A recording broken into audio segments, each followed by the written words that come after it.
All right. All right, guys and gals out there. So excited for this next session. And I know it's going to probably answer a lot of questions for you, especially those that are joining us newer to the note space, haven't bought a couple note deals, haven't gone through the foreclosure process or the eviction process. And so one of the great things when I'm putting this event together, I always jot down a list of questions that I get on a regular basis. And foreclosure questions, evictions, all that kind of stuff is always a regular one.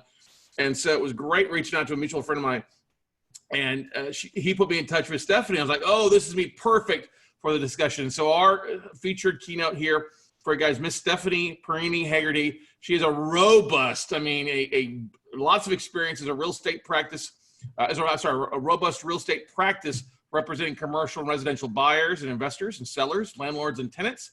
Her firm is a third-party vetted firm by Secured Site and is on many approved lender closing lists throughout the New England area. So we are honored to have you join us today, Stephanie. Thanks for joining us on a Sunday.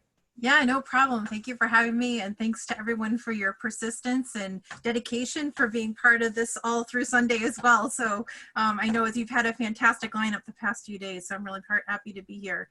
And I know this subject is difficult. There's a lot happening with foreclosures and evictions, and the way I'm going to start doing this for everyone is just kind of take this as a primer and give you as much general information as I can about how the processes work in general throughout the various jurisdictions, and then what do I think is happening now and what will happen in the future. So perfect. And we're going to ask you guys to hold your questions to the very end. She goes through things, and then we'll have plenty of time for Q&A at the very end. So I'm going to jump off here, but I'll be in here moderating and listening, but I'm going to give you the full screen there. All right. Excellent. Thanks so much, Scott. Thank you. So good afternoon, everybody. As Scott mentioned, my name is Stephanie Perini-Hegarty, and I am a partner at the law firm of Kahn & Ducey based in Massachusetts.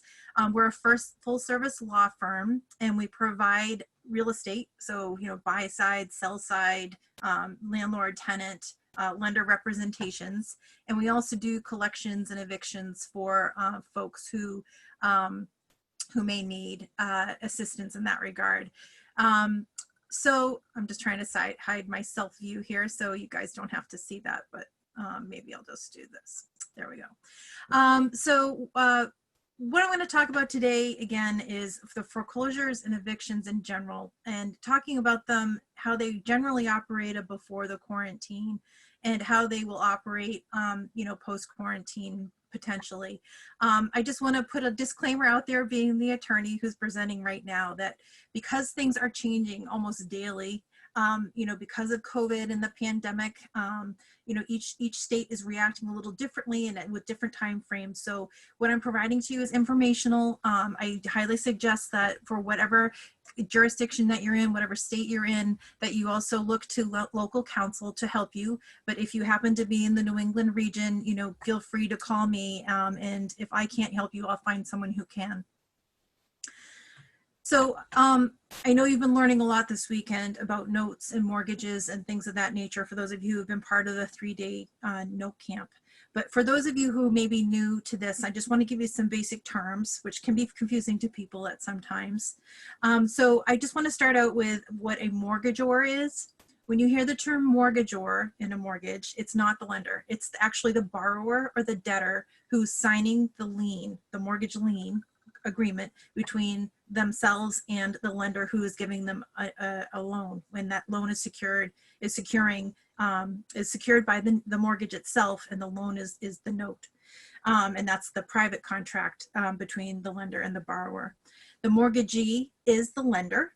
And the investor, in some cases, you may have an investor behind the scenes, or there may be a governmental investor, such as Fannie Mae or Freddie Mac, and they may have additional guidelines and procedures you have to follow when someone goes into default, what notices are required, and their procedures for a foreclosure. So it's important to know whether or not there's an additional investor involved in the note and the mortgage, because that may also add additional requirements that you have to take into consideration.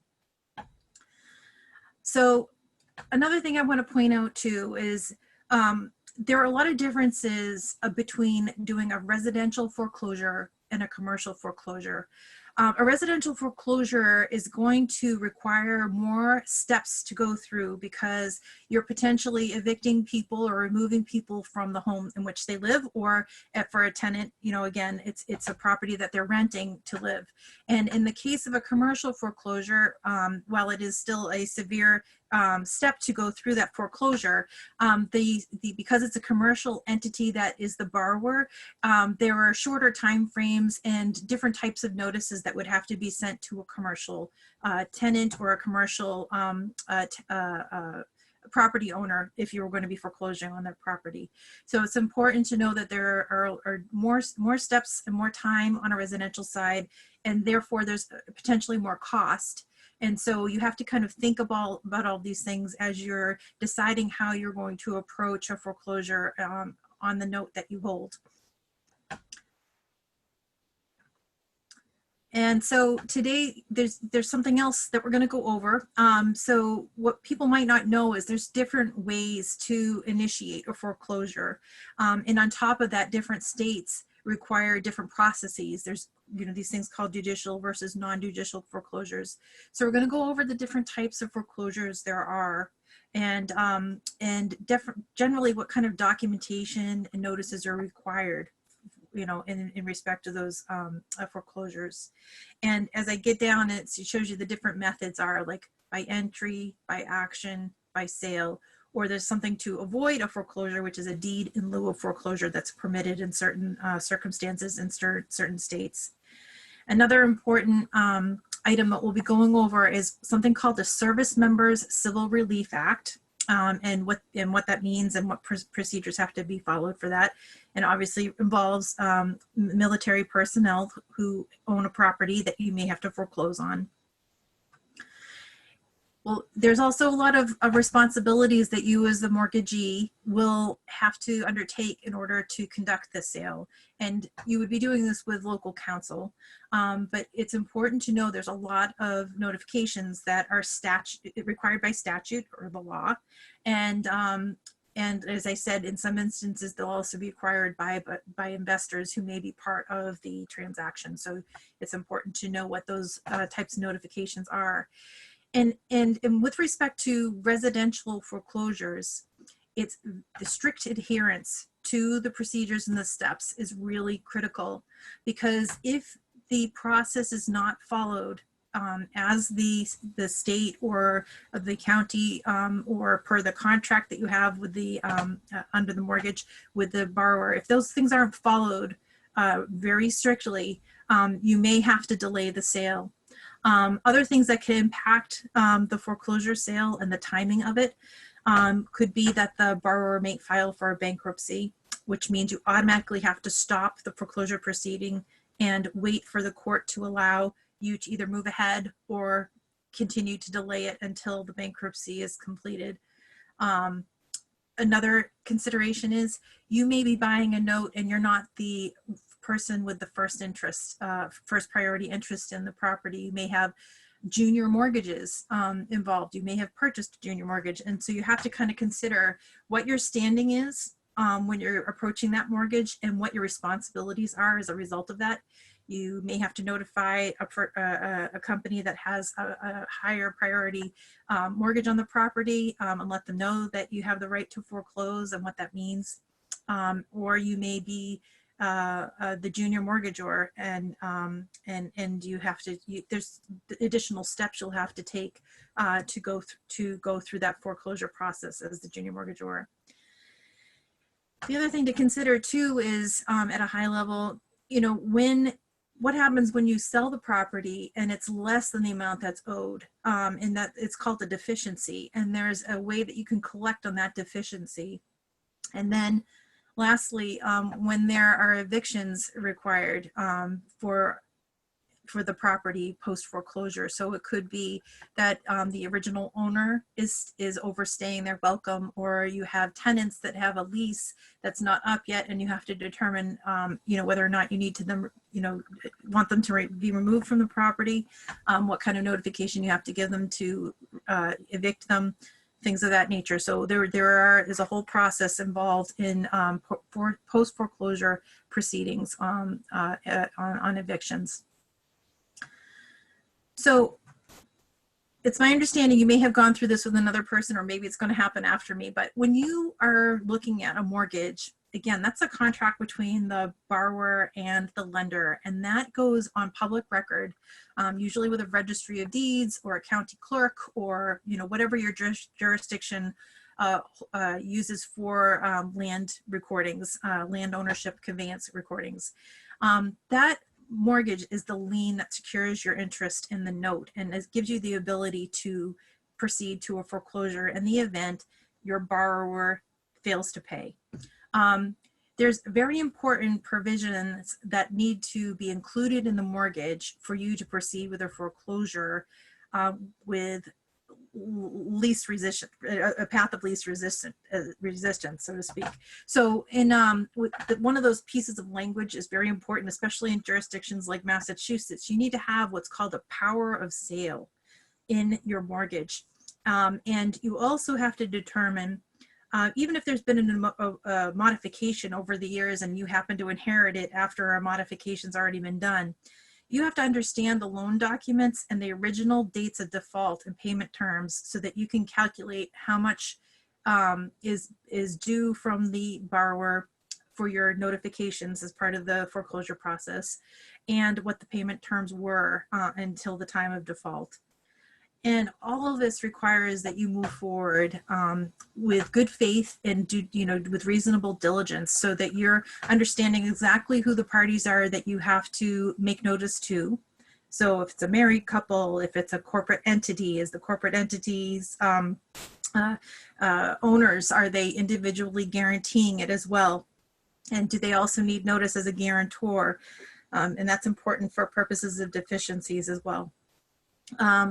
And you also have to kind of contemplate what the timing is going to be. So as I said, for residential foreclosures, a foreclosure can take anywhere from 90 to 150 days in certain jurisdictions, and that's before COVID even started. So it's a fairly lengthy process, particularly with residential foreclosures. With a commercial foreclosure, it can be much less than that, but there's still at least a 30-day notification period within which you have to notify a borrower that they're in default. And then from there, you go through the process of publishing, scheduling an auction with an auctioneer, and then actually completing the foreclosure process on that commercial side. So it can be a lengthy process, and you have to consider all the costs involved with that foreclosure. And so it's important to keep all of these things in mind. So I mentioned that one of the key things to know is that there's different types of foreclosures throughout the United States. There are judicial foreclosures, which means you're actually bringing a lawsuit in court. So you're bringing a complaint in court to foreclose a property on a borrower. And this also comes into play if you happen to have a mortgage that doesn't have a power of sale provision in it. You can't go through the typical process in a non-judicial state. You'd have to bring the claim into a court.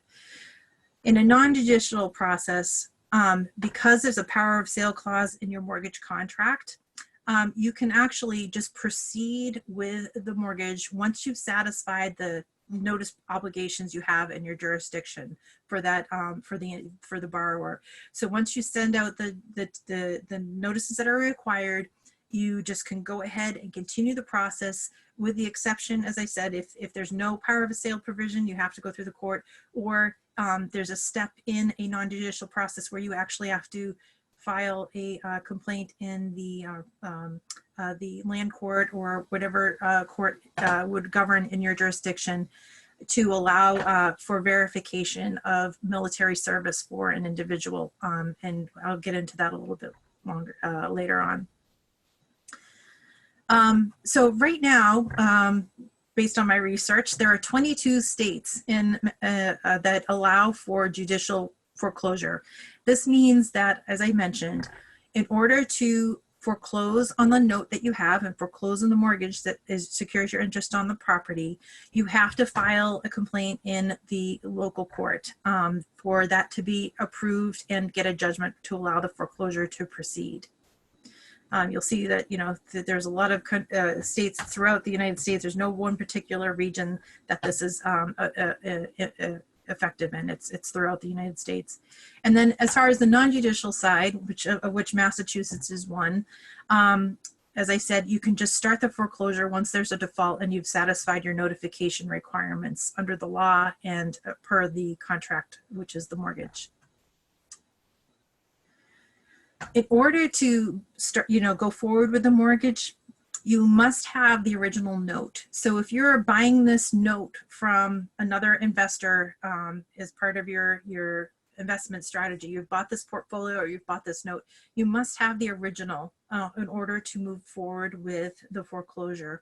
And you should also have all of the other loan documents that go with that note. So you need a copy of the mortgage. You should basically go through and make sure that you have the payment information, all of the accounting for that note, so that you can follow the payment of principal and interest on the note and what's outstanding, so you can properly calculate it for the documentation you need to provide. So another part of that is, as well, since you're not going to be the original note holder, most of you are going to be buying these notes as investment portfolios. You also need to make sure that the assignment of that note to you is valid and that it gets recorded and it has all the right information on it to properly identify the property that the mortgage is under, and that you are assuming all rights, title, and interest to that mortgage so that you can properly foreclose on it. And as I mentioned earlier, you also need to see where you are in standing for priority on that property with your interest. Are you the first priority interest holder, or are you a junior interest holder, and what does that mean for you? And in most cases, when you have a mortgage that is in default, you have to foreclose on that lien usually within 10 years of the maturity date of the loan. So that's very important to keep in mind too, that when you're buying it, you're looking at the dates and making sure you have time to take action if you need to. So with the foreclosure, more likely than not, you're considering foreclosure because there has in fact been a breach, that they haven't made payment, and you have to kind of determine what kind of notification you need to give to the borrower, the mortgagee, excuse me, the mortgagor, and what that means for taking a next step. In some cases, it's in the form of a demand letter that you send out as the lender. It goes directly from the lender that says, you're in default. I'm the lender now. These are the terms of your loan. This is why you're in default, and this is how much you owe. And if that default goes unanswered, which sometimes people just don't pick up the mail, or they know what it is and they just are going to ignore it, and that's bad for them. But then you can move on to the next step once you've satisfied that piece and you've provided that notice of demand on acceleration. I'm not sure if this will be applicable to all of you, but some of you may also have notes that are subject to the Consumer Financial Protection Bureau, and you may also have to wait a certain period of time before the foreclosure can begin. So that's something you'll have to check depending on the type of note that you're buying. So we go into the notices now that I've been kind of mentioning at a high level. So statutorily, there are many states and jurisdictions that require that you provide, and this is more particular for a residential foreclosure, that you have to provide what is called a right to cure notice.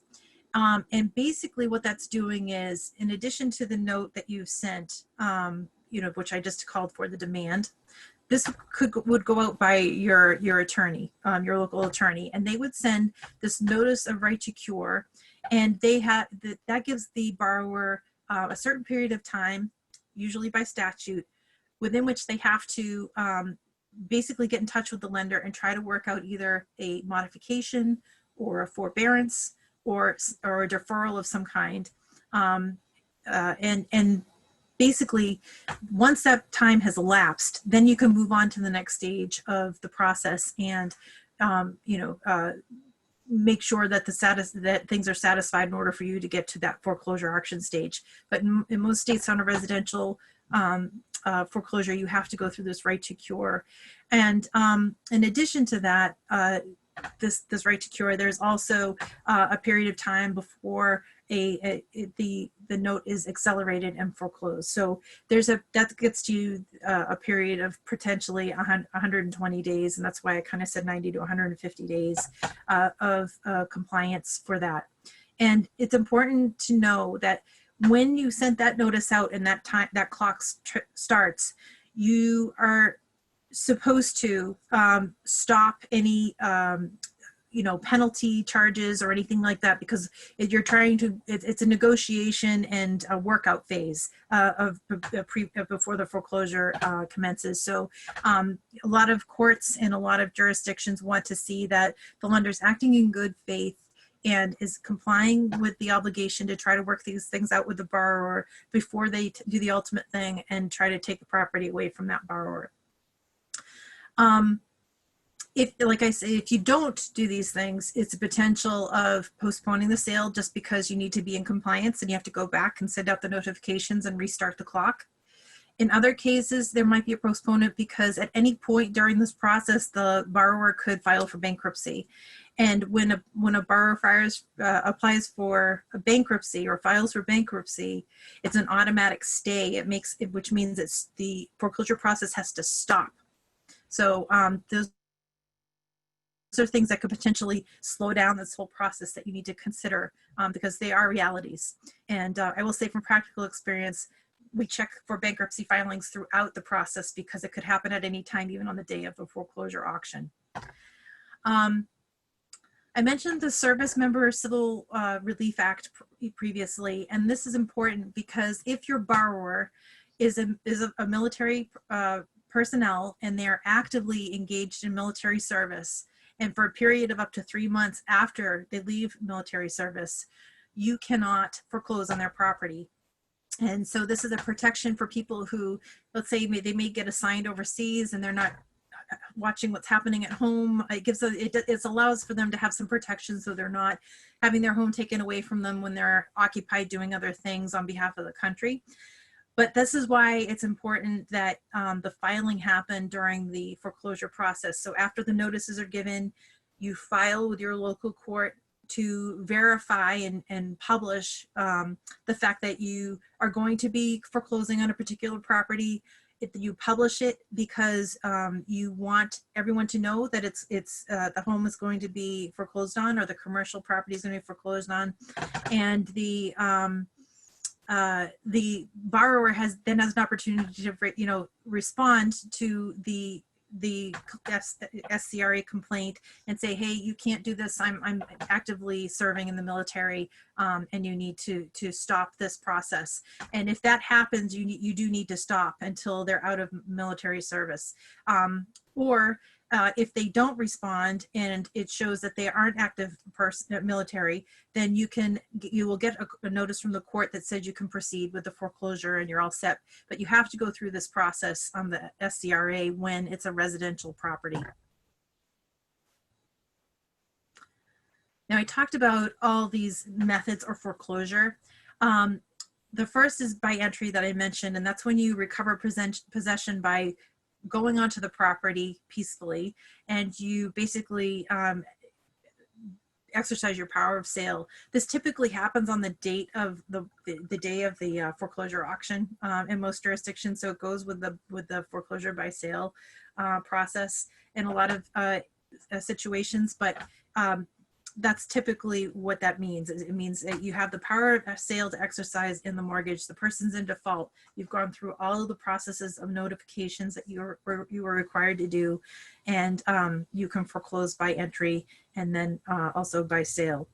A foreclosure by action is what I talked about earlier, where it's a judicial foreclosure, and you actually initiate a lawsuit in court to pursue the foreclosure and get the foreclosure judgment from the court, which allows you to then have the sale. A deed in lieu of foreclosure, again, you've probably heard about this in different circumstances, but that allows someone to basically hand you back the keys to the property in exchange for a release of the mortgage obligation. And that is not done in all jurisdictions, and not all lenders will allow for that. So you have to consider if that's something that is right for you as the lender, and whether or not that's going to be worth your while to just take the property and then sell it on your own, and hopefully make that the money back. So I'm going to kind of go through the checklist of this now from a practical circumstance that we talked about: the notices that are required, the steps that are required, the SCRA for residential purposes. Again, what we have to keep in mind is when we're going through the process, you have to make sure that you do the pre-foreclosure notices as the lender to basically state, that to the borrower that they're in default, and they have that communication with you so they know that you're the lender and that where to send payments and that you're expecting a payment to bring it current.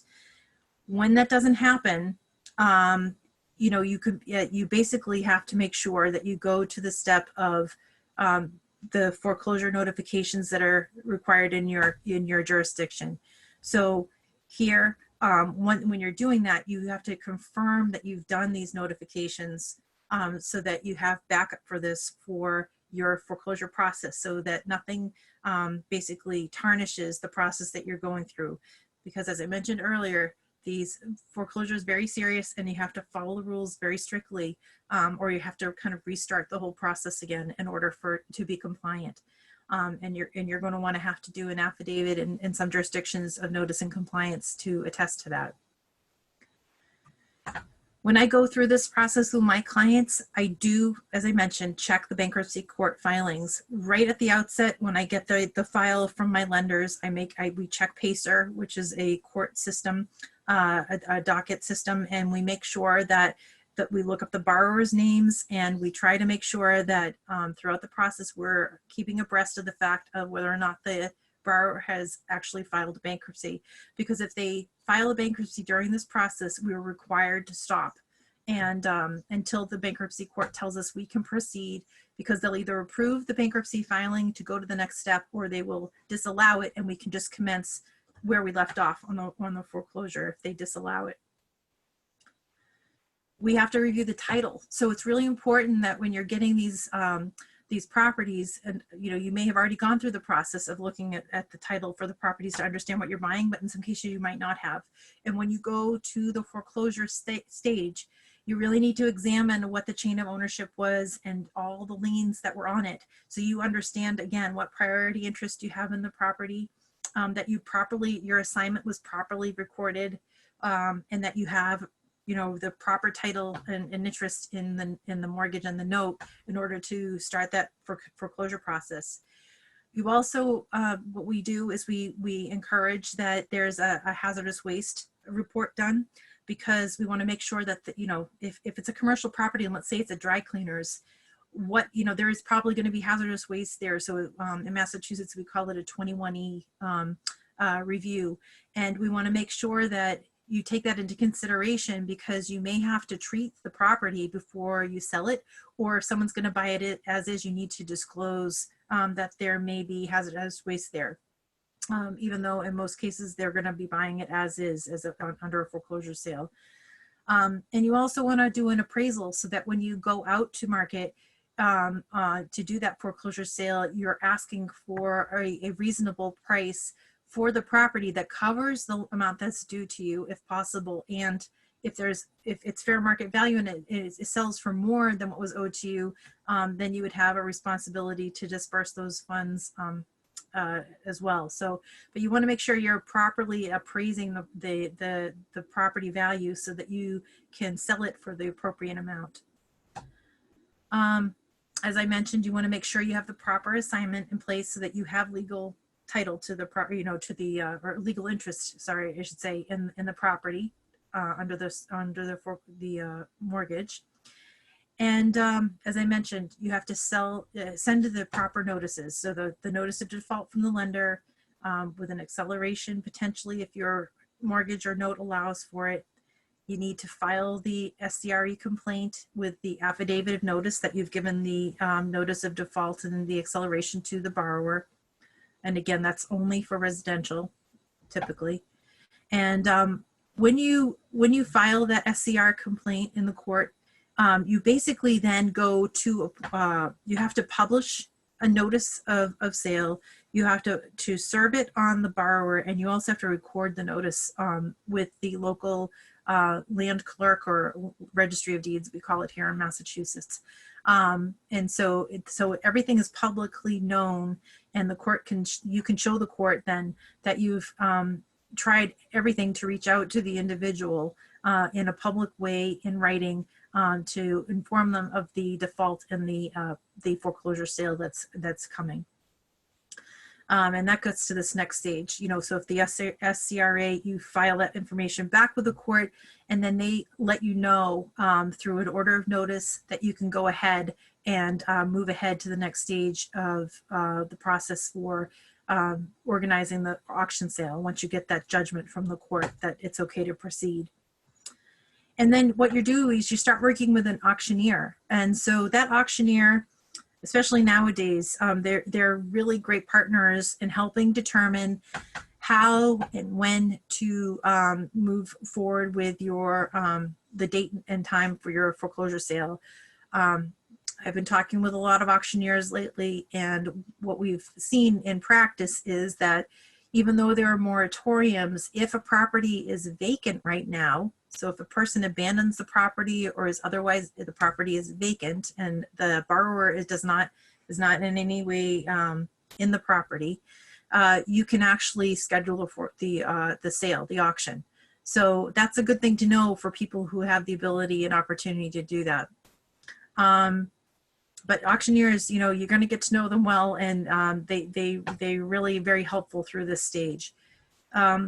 As far as the bankruptcy checks, like I said, you need to do those throughout the process, and especially even on the morning of the auction, you need to check the bankruptcy filings, because the day of the auction, a filing could go in and that stops the process. So you could have made it through everything, and because the borrower files bankruptcy on the day of the auction, the whole process gets stopped.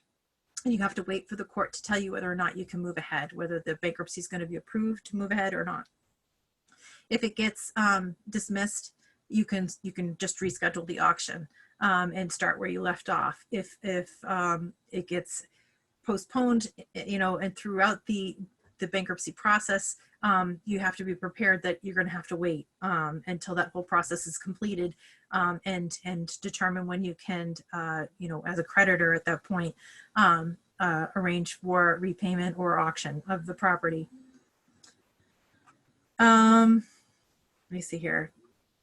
If you sell the property again and it doesn't sell for more than what is owed to you, it just it's deficient, so it sells for less than what's owed to you, let's say, you have a right to go and notify the guarantors, if there are guarantors on the loan, that they are now responsible for making you whole, basically, for the difference, or you can sue the borrower for deficiency, and I'll get into a little bit more of that in a moment.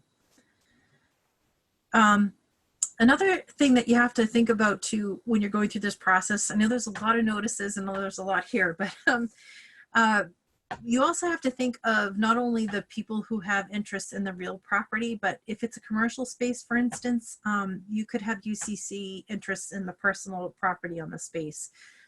This comes up a lot even now with solar panels. So if you think about that, solar panels are typically not owned by the homeowner or a business owner. They're usually leased from the solar panel company. At least that's the way a majority of them have been doing that I've seen lately.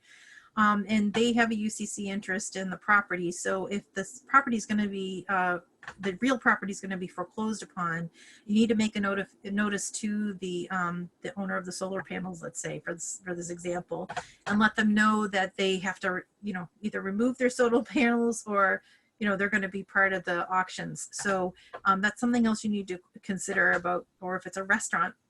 In this day and age, I don't know, I hope all these restaurants come back, but it could be that there's equipment left behind and someone's abandoned the property because they just can't deal with it anymore. That would be a very worst case scenario, but I'm just thinking through the practical applications of having a UCC interest in a property. And so you have to consider all these things when you're going through this process. We talked about the fact that, will be advertised by an auctioneer. An auctioneer will be involved through this. You'll put together a bid package that will be used on the date of the auction. It will include a foreclosure deed and affidavits. There's a lot of supporting documentation there. And then you have to figure out, are there tenants on the property or not? What kind of notice has to go to them? And when the auction happens, you need to notify the tax collector and the assessor and the water and sewer, so that everything is either paid off, or they are on notice that that you are now the new owner, or that whoever you sell it to is the new owner. And it's an important note. Sometimes a lender may go through the auction sale, and it could be a situation where someone might not show up to the auction sale, and you take it back and then you sell it at a different time. So that's something to consider too on a side note, but there's a whole different set of things can happen at any point in time in these. And again, this is all just general information to help give you a general guide in this process. So once you receive, let's say you go through this all, you followed all the notifications, you've gotten all the right approvals, you go through the auction and you sell it, you get the sales proceeds from the foreclosure auction to satisfy your note. You actually then are required to provide the borrower an itemization to say, all right, we sold your property, this is what we got, we paid off our note, we had legal fees, we had auction fees, we had, all these things that we had to pay as a result of that. And what remains is either going to go get paid to another lien holder, or it's going to, if there's no one else that is due any funds, it would then go to the back to the borrower if there's any excess fees or excess proceeds, I should say. It's also important to note, let's say another senior mortgage has basically foreclosed. If you're a junior mortgage holder, and let's say the owner buys the property back, this happens, you actually can reinstate your interest in as a junior lien holder if an owner buys back the property at the foreclosure sale. So it's kind of an interesting prospect, but it does happen. And I just wanted people to be aware that as a junior lien holder, you may be able to revive your interest if the owner somehow gets back into the property. So that's just something to note. So if you sell and there is not enough money as a result of the sale to cover what you've paid to go through the foreclosure process and cover the amount of note that was due to you, you have up to 2 years in most states to bring a deficiency action against the borrower. And basically, so it's any difference between that loan, any costs related to going through the foreclosure process. And if you did a deed in lieu with the potential borrower, there's an ability to negotiate that the deficiency is reduced or eliminated, but it's important to know that that might be a potential step you take with a deed in lieu, is you may negotiate the amount of the deficiency. And if a deficiency is forgiven in whole or in part, it's taxable income in most cases to a borrower, so you have to make sure you issue a 1099 to the IRS for that. So you need to be aware of these things, and that's a potential. When you do take possession of the property, you may be in a situation where you don't, there people are still there, so the owners have overstayed, or the tenants are still there, and you might not want to go through an eviction process now that you've gone through the whole foreclosure. And so, again, this is if you're buying it at the time of foreclosure in some cases, or if you're just in the foreclosure sale and you don't want anybody in there when you sell it. You might want to consider doing what they call cash for keys, and that allows you to basically offer the borrower a certain amount of money. You can kind of estimate what makes sense. Maybe it's the amount of what would cost for a first and last month's rent somewhere. and offer that to the occupant so that they leave voluntarily and you can just avoid eviction and move on and either fix up the property or sell it again, and everyone's out of there. That's just something that you should think about in that process. Another thing you should think about is sometimes there are owners who are very angry when they're getting foreclosed on, and this can be on the residential or commercial side, and they do what's called stripping of fixtures, and you have to figure out how bad the damage is. Sometimes they could remove things and it causes a lot of damage in the property. If that happens and you've already offered them, let's say, a cash for keys situation, you can rescind it if they damage the property, or you make it a condition of the cash for keys agreement that if there is any damage, it's, the cash for keys money is not going to be paid to them. Or if you haven't done a cash for keys and you are just starting the deficiency process, you can add the amount of damage or the repairs for the damage that they caused to the deficiency judgment as additional costs. If it's really bad, you may consider that they criminal charges may need to be brought if they torch the place. It's arson or different things you don't know, but extreme things do happen. Or you could potentially sue them in a civil action for damages to the property.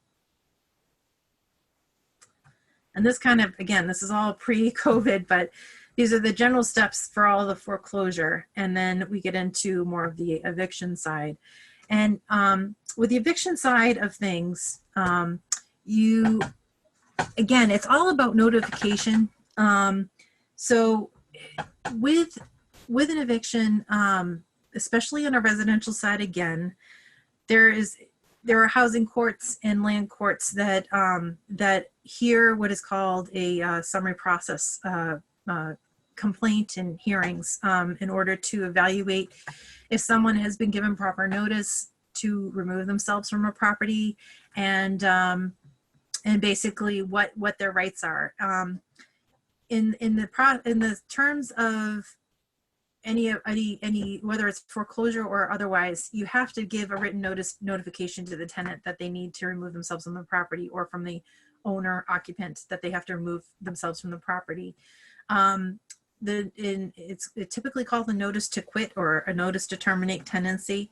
And in the case of a foreclosure, depending on if it's a lease or not situation with a tenant, it could take anywhere from 30 to 90 days that you want to get them to leave.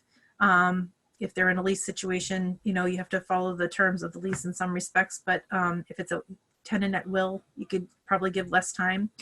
For occupants who are former owners, in some cases you can give just up to 72 hours to leave because they've had the whole foreclosure period to understand that they need to remove themselves from the property, but it may take longer depending on the fact that they may appeal the need to leave, and that might take more time in a court. But again, you give them the notification to quit, and then within your jurisdiction, you go into what is called the summary process, which would involve a hearing. There could be a complaint. It could be a full trial. You could have discovery, and you go before. Sometimes it's just a clerk magistrate. Sometimes there's a mediator involved, depending on the courts that you deal with, and sometimes it goes all the way to trial with a judge. And once there is an eviction, a sheriff gets involved or a constable. Basically, you get what's called an execution of judgment, and this takes time to get, but once you get it, you have the right to get potential back rent due or any funds for damages, and have them removed from the property, which is really the most important thing in an eviction, is to get them to move. Now, just like a cash for keys, you could continue to offer a tenant funds to in order to remove themselves from the property, and sometimes that will work, and it will save you the headache of having to go through another court process to remove people from the property. But now, so I get into, that was all pre-COVID. So now we're in a situation where we have this outbreak and everybody is affected in many different ways throughout the country. And we not only have a freeze on home evictions, but small businesses in some cases are getting relief from evictions. And, you know, it's also a moratorium on foreclosures. This was from the Wall Street Journal back on March 22nd, when this was really all ramping up with the headline. You know, who would have ever thought we would be dealing with this at this point in time in our country? And you know, it's something that really set landlords in particular back, because at first, when this was all happening, it was immediately, oh, we gotta stop these evictions. We don't want anyone out of their homes. We don't want anyone out of their commercial property. Again, that's for smaller businesses. But there was no relief for the landlords, because the landlords were still having to pay their mortgages, which, you know, that's the foreclosure side of this. And that's when across the board, more and more it became, there were notifications to the landlords who were mortgage holders that you can't just stop paying your mortgage. You have to contact your mortgage company or your lender and tell them you're not able to make payments because your tenant's not paying payments, and that's a result of the COVID epidemic. Can't just stop paying for no reason. And then same thing with tenants. Tenants just can't stop paying their rent. They have to notify the landlord that they have a legitimate reason related to COVID as to why they can't pay. And so at least the moratoriums and the emergency orders and things like that were starting to get more reasonable and rational in that regard. But of course, everyone was immediately reacting and just trying to protect people, which is good. But as we know, it's not consistent across every state. And so really, we have to make sure that when you're looking at these moratoriums that are starting to go into place or have been in place and are starting to get lifted, you really have to look at things very carefully to determine what you're able to do. And as we know, every day something is changing. If anybody took advantage of the PPP loan, you may have heard of that. You'll know that even as early as 2 days ago, the Senate just extended the length of time within which you had to apply your PPP loan to payroll. So, like I said, everything is constantly shifting and moving, and we need to make sure that before you take action, you're checking the rules every day to make sure you're following the processes in place that day. The good news is, no matter what rule you read or what moratorium you read, no one is told to just give forgiveness to someone who hasn't made payment. Everyone's still responsible legally for their payment obligations. It's just a matter of how and when that's to be paid. And so we just, it's very important to understand that no one is just forgiven, and payments still have to be made. So as I mentioned, there are state by state, there are emergency orders in place. And I'll tell you, for example, in Massachusetts, we had an order put in place back in April that mandated that no foreclosure actions for or evictions for residential or small commercial loans or properties take place for 120 days or after the date of the order back in April, which would take us to August 18th, or 45 days after the emergency order is lifted, which hasn't happened yet, whatever happens earlier.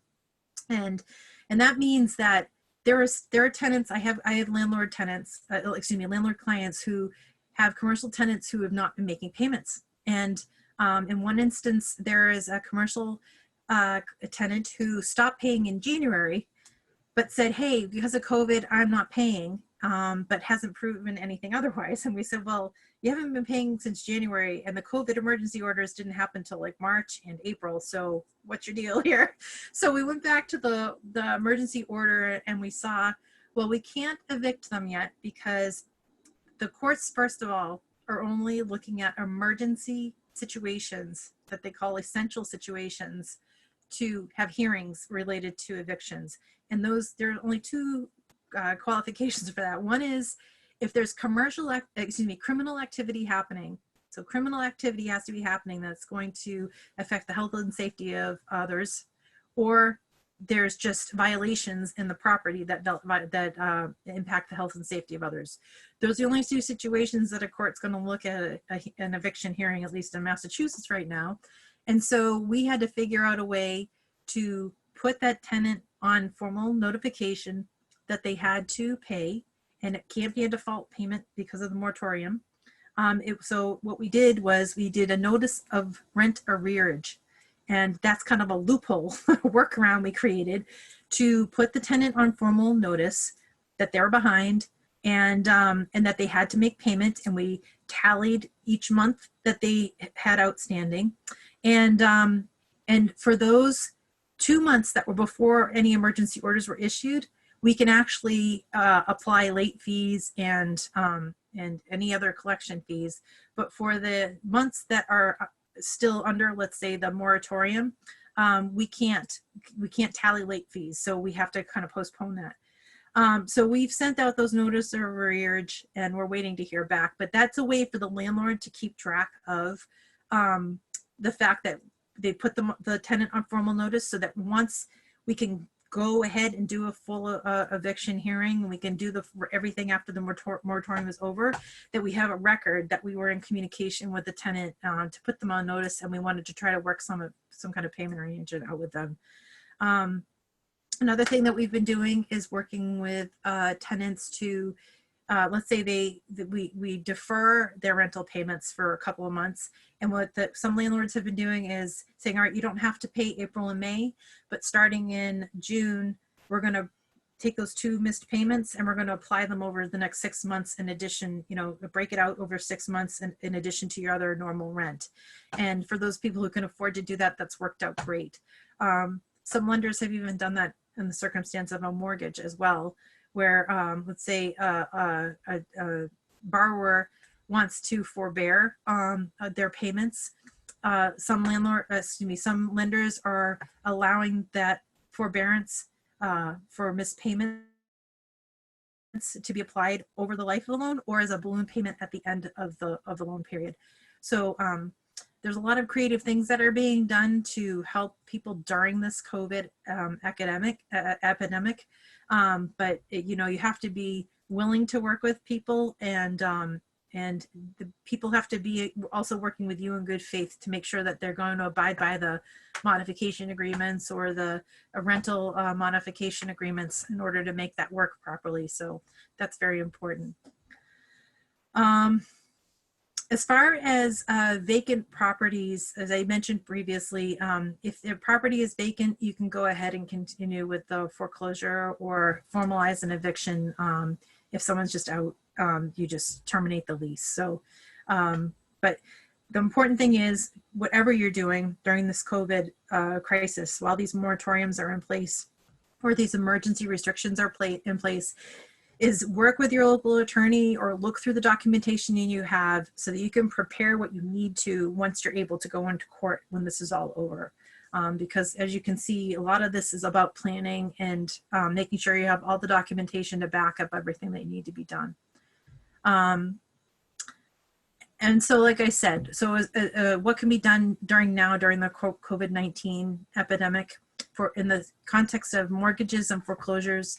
You can try to send notifications out to the borrower and work out a modification or a deferral arrangement. If they've missed payments, you can spread them out. You can try to work out a balloon payment. In some cases, you could try to reduce the term and change the interest rates. It requires an amendment or an adjustment, but there's a lot of ways to deal with these outstanding balances due. And in some cases, borrowers are really willing to work with you to kind of make these things happen. And where they can't, you just get yourself ready for an action once the moratoriums are lifted, excuse me, and you're able to go ahead and just follow the normal process.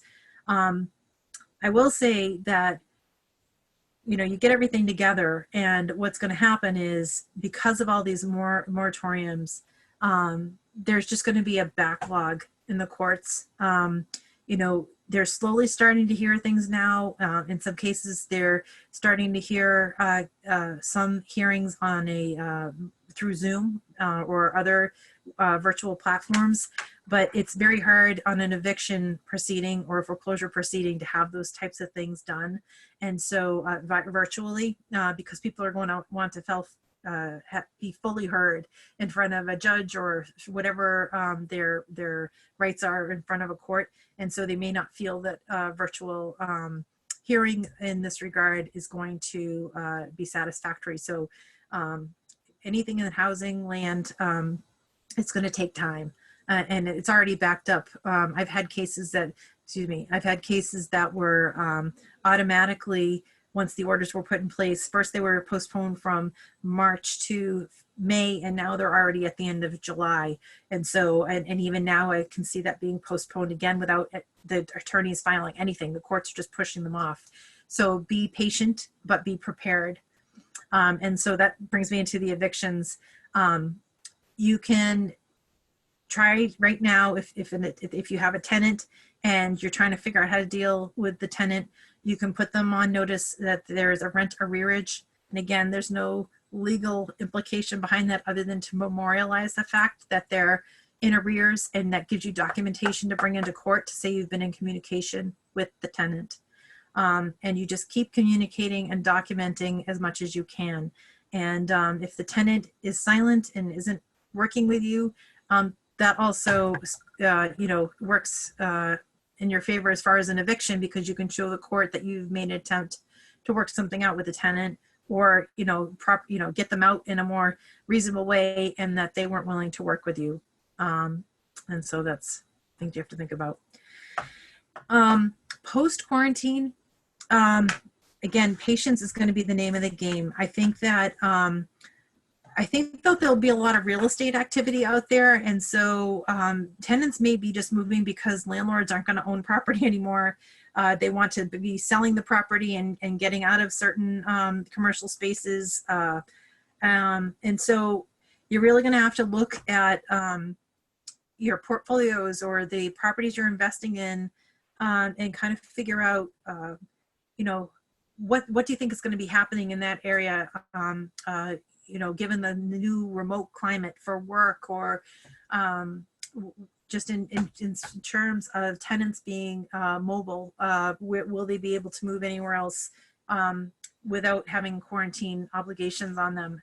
And so it's going to be tricky because even if you look at the CDC and people, even though there are cases of COVID going down, there is still a possibility that this is going to really start picking up again in the flu season that they estimate in the late fall and into the winter.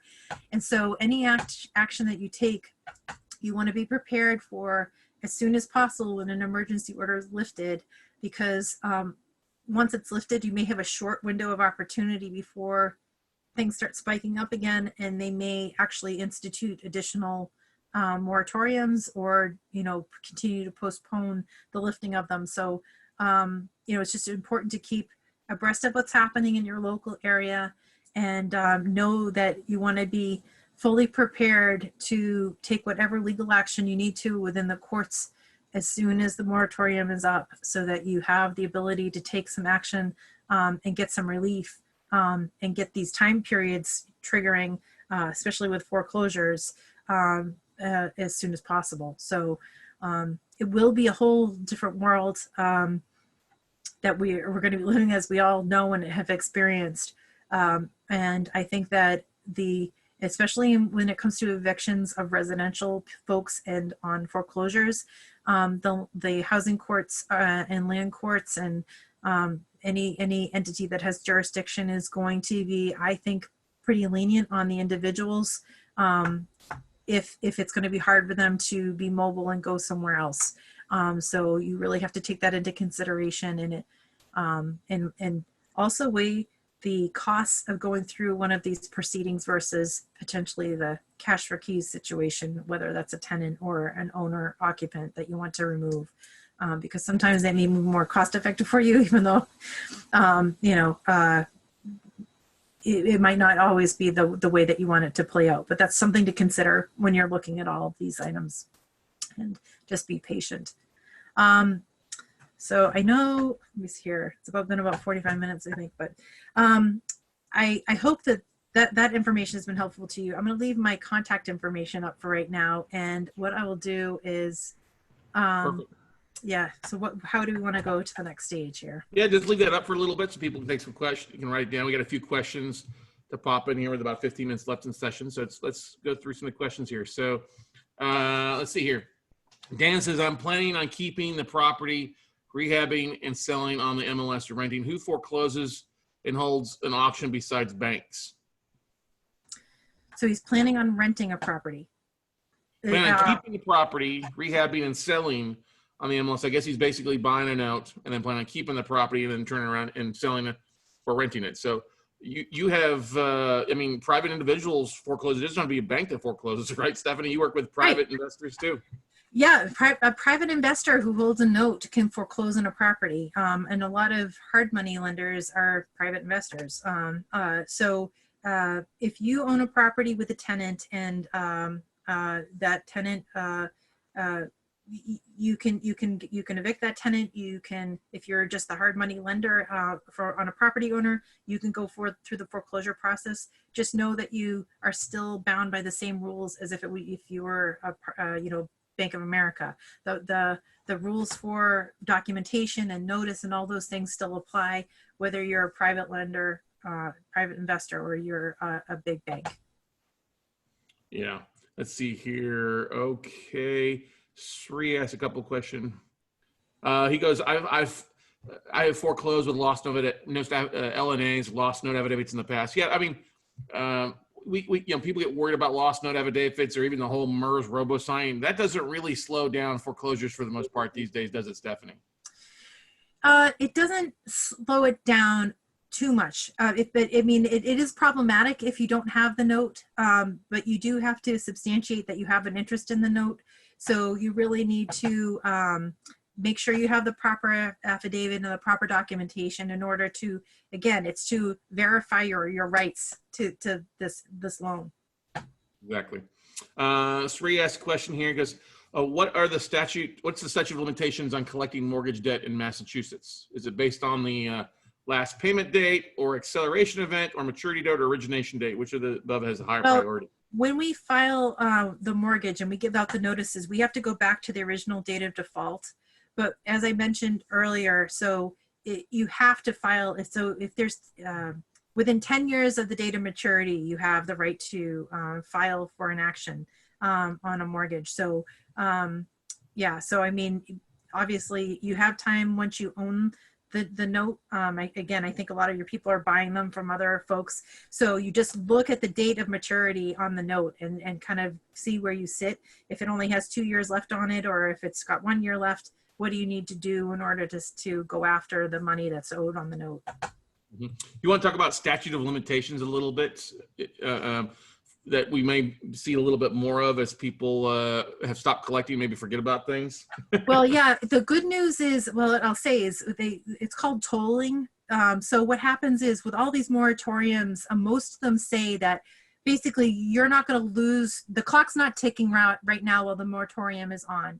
So once the emergency orders are lifted, the statute of limitations goes, the clock starts ticking again. But because you haven't been able to take action now, the courts in most jurisdictions are saying, because there's emergency orders, we're not holding that against you. And it's basically a break on the time for everybody until the moratorium is lifted.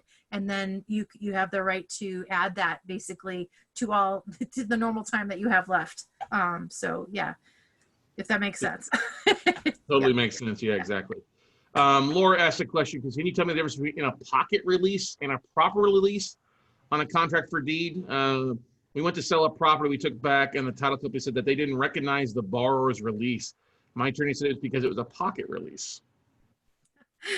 I'm not sure what a pocket release is, but I will tell you. I can answer this because I just had this happen recently. Okay. So Laura, pocket releases, you probably had the borrower sign off on a release document that maybe wasn't up to code with what the county required. Yeah. Maybe it required 2, witnesses, 2 notaries. It was in the wrong documentation. I just had this happen in Ohio on a deal where we reused a document. I thought it was up to date for the state, but it wasn't. So that's kind of what happened. We had to go back in. The title company had to re-prepare the release, and then we had to go back and track down the borrower to have them re-sign it again. Yeah. Well, that makes sense to me because that happens in just a normal course where, you know, when loans get serviced or changed ownership from one company to another, there are often times where releases aren't properly. I had a client who had a mortgage release. So he refinanced his mortgage, let's say, and the servicer was the same for both lenders, and they inadvertently discharged the new loan as opposed to the old loan. And so we had to go back and find the proper release and make a correction and everything like that. So yeah, you need, with any release, you need to make sure it's following the jurisdictional guidelines of what's to be required and what's to be recorded. So yeah.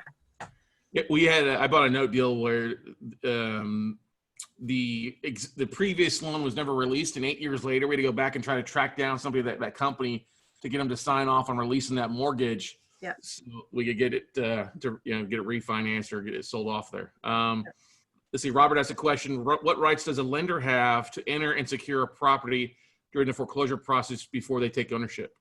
You know, for winterization and things like that. Yeah, so you have very limited rights to actually access the property.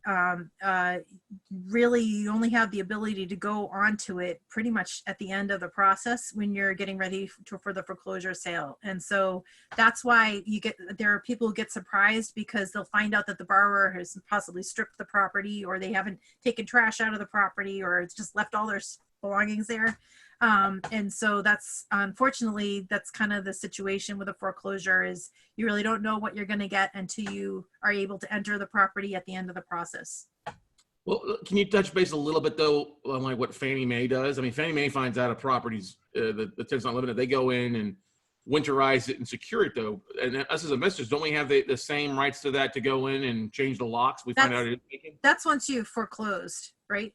No. Well, are you talking about, all right, so just before, but with the tenant there, or the owner there? Yeah, so find out it's vacant property. Okay, yeah, so I want to make sure, yeah. So if it's vacant, of course, yeah, you can take possession. If they've abandoned the property, you can take possession, and you're all set to go forward on the foreclosure. You just take possession, and that's for possession by entry. Yeah, exactly.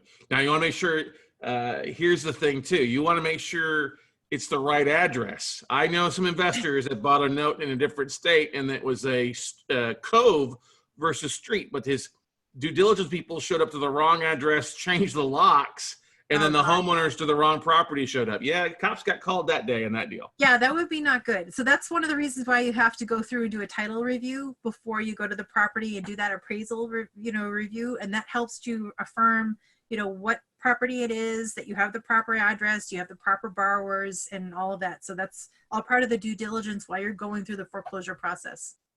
Yeah, exactly. Vicky's got a comment here and asking your opinion on something. Because how is it legal for the government to give a ban without providing temporary rental assistance to property owners? They're given million-dollar businesses multi-million dollars, but preventing property owners from collecting their rent. I see some are taking this matter to the Supreme Court. You want to comment on that, Stephanie? Well, that's the problem I was talking about, where the first thing that happened when they did these emergency orders was like, oh, we need relief for all the tenants or all the, the property owners. But no one was basically going to help the actual landlords that had to pay a mortgage, or, people were there. So it's only after a few other orders to amend them where they came up and said, all right, well, if you need relief, like for Freddie and Fannie, I think that they had a really, that mandated on a federal level that there had to be modifications made if the person reaches out. Unfortunately, it's not automatic on any of these circumstances, no matter who you are. You have to reach out and request these things. But I know, yes, there's technically, every lender should work with you. If you're a homeowner or a commercial property owner, they should work with you for a modification or a deferral, and there's ways to do that. But unfortunately, it wasn't the first thing on everybody's mind. Yeah, you can't. I think the biggest thing, especially with the Congress, they were trying to get something out immediately. Yeah. And that's why we had version 2, and we'll probably see version 3 and probably version 4 down the pipeline. Yeah, absolutely. Let's see here, Vicky. Those are government loans. All lenders are not under that. Yeah, that's the thing, Vicky. There wouldn't have been a perfect thing for everybody initially. You got to give it some time and see what kind of shakes out for you. I mean, are there going to be cracks that investors, tenants fall through and things like that? yeah, it's going to happen, unfortunately. Yeah, and I know. Right. Yeah, and I know sometimes locally, like, so I live in the suburb of Boston right now, and I know that the town I live in actually had a fund established that was helping make payments directly to landlords on the behalf of tenants who were affected. Let's say they were restaurant workers or somebody, so that landlords were getting actually their rent paid for on behalf of the tenant through these funds. And so if local municipalities and areas were, you know, on top of it, they were trying to come up with ways to bridge the gap and help the landlords as well. But unfortunately, not always the case. Well, and I'm glad you brought that, because people need to check into it. There are a lot of places out there, a lot of local organizations and companies and nonprofits and things like that, that are, you know, especially when we have tenants or borrowers that are default, we say, hey, well, go check this out. Check this out. You know, see what's available in your local area. Sometimes churches, sometimes other groups will step in to help them pay their mortgage or pay their rent for them. So, Sri asked a question. I'm not sure. Stephanie says she's licensed in the state of Massachusetts to provide foreclosure services. You are correct? Yes, I am. Yep. Yeah. What other states your law firm is licensed to conduct foreclosures or business in? New Hampshire and Connecticut. And then, of course, you've got a network of other. We have a network, right? Yeah, across the country. But yeah, if you needed us to find somebody for you, just let us know, and we will make the right connections for you. Exactly. Robert asked a question. Can you please elaborate which foreclosures would get delayed by the CFPB? Oh, so it would be more like an institutional lender that was, you know, like a Bank of America, who's subject to the Consumer Financial Protection Bureau and all of their rules and regulations. But if you were, I don't know, I kind of mentioned that because I'm not sure how large of investors you may have on this note camp. But if you have someone who's buying a portfolio package of investments notes, that they may, one of them or a group of them may be subject to these requirements. So it's always good just to check who you're buying them from and what protocols follow them. Yeah, and I think it's what is it? If you've got a portfolio of 4,000 loans, or your servicer, I think services more than 4,000 loans. I think that's the CFPB threshold. I don't quote right around there. Yeah. Yep. Yeah, it's definitely right around there. Cool. What other questions? Is there anything that frustrates you when you're dealing with note investors when they don't have their stuff together, or lack of communications, or they don't, what's kind of the thing that you're like, help me help you? I think sometimes so a note may have been modified over the course of time, and they say, okay, here's the we want you to go ahead and foreclose on this note, but they don't understand really what the original date of default was before all of the modifications. And when you do some of these notifications, you have to go back from the original date of default, and you have to know what the principal and interest split is and how that, like, almost like, when you go for a mortgage and you get that amortization schedule that's 9 pages and it's lines of, principal interest. We kind of have to do that in our notices. And so we need the lenders or the note holders to understand what kind of detail we need for these notices, because it's consumer protection on the residential side. That's what's driving these kind of things, because we have to lay everything out for that residential owner. And for the commercial side, it's a little easier, but you still need to have that detail. Yeah, exactly. Constant, and then be flexible a little bit too. I've had plenty of deals I know that we thought started going the foreclosure route. They turned into modification, and then others, obviously, we thought we modified real estate, they turned into a foreclosure process. So kind of got to, we've had consent to judgments, a couple days before foreclosure. We've done some hallway negotiations, turn a foreclosure into modification, all sorts of. You've probably seen it all too, right, Stephanie? Oh my God, I've seen everything. I've seen people, like, we've had one where a settlement discussion was happening, like, all the way through the foreclosure process. We were trying to get a deal done with the commercial side, and it was just up to the very last day. We're like, okay, are we going forward with the auction or not? And we ended up going forward with the auction, but you just never know what's going to happen. And just like with the bankruptcies, you could be doing everything, and then the day of the auction you show up and, I just checked Pacer, they just filed bankruptcy, we got to come back next week, so so you just don't know. Exactly. We had a question that kind of falls into, can you discuss one action states a little bit when it comes to foreclosure? What action states? Just give me some context on that. Sorry. So like Dan asked a question, some states statutorily prohibit collecting deficiencies, like Alaska does not allow it, for example. So whereas, you know, the foreclosure is your one action. You can't go after the deficiencies. Okay, yeah.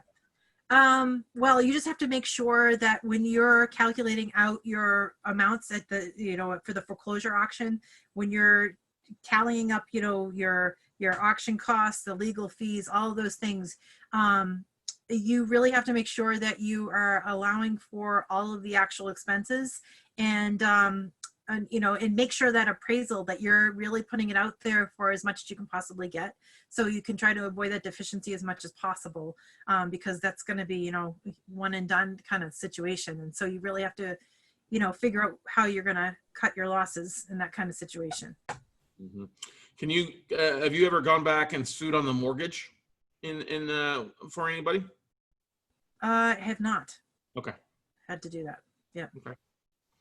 Like if somebody loses at a tax sale, or they're not, you know, we've got. Yeah, most of my lenders kind of look at things, and they're it's all about doing things at the least amount of cost possible. And so they kind of say, well, do I want to spend X amount of months in court and litigate this, which we're more than happy to do, or am I better served by kind of charging this off? And, you know, it's all about how much of a loss you're going to suffer, obviously, and you don't want to ever suffer a loss, but what can you recuperate and what's it worth to you? And then also the velocity of capital. If it's going to cost you $5,000 to foreclose, you should start your deed in lieu or cash for keys at roughly around that same point to speed it up, right? Yes, exactly. Good stuff there. Another question here. Vicky asked question for rental collections. Do we have up to 10 years because of the contract? No. If the contract is under contract law, you have, I think, up to 6. But I mean, maybe in your jurisdiction, it's more. I said 10 years because of, you have 10 years from the date of a maturity date of a mortgage to file a foreclosure. But for contracts, yeah, people don't typically sue on leases. What they do is they evict and go after arrears, and then they do attachments on the execution of judgment to get any funds or payments from the tenant for the back rent they never paid. Cool, good stuff. Any other questions before let's Stephanie get back to her Sunday evening? Everybody, these are great stuff. I'd say great job on the presentation. Absolutely loved it. I know it was great going through a lot Probably of things. A lot of material for everybody, but. Right. Would you be? I know somebody texted me. Would you be willing to share your slides? We could send those out to people. Okay. Yeah, absolutely. I'll send them to you, and you can send them to whoever requests them. Perfect out there. Well, hey, we're going to call it a wrap for this session then, Stephanie. Thank you so much for coming in. It's been a pleasure. We definitely plan on sending you guys some business and working with you in the future here, definitely, along with everybody else out here is doing some things, and we'll be in contact. All right. Excellent. Thank you very much. Have a good night, everybody. Bye.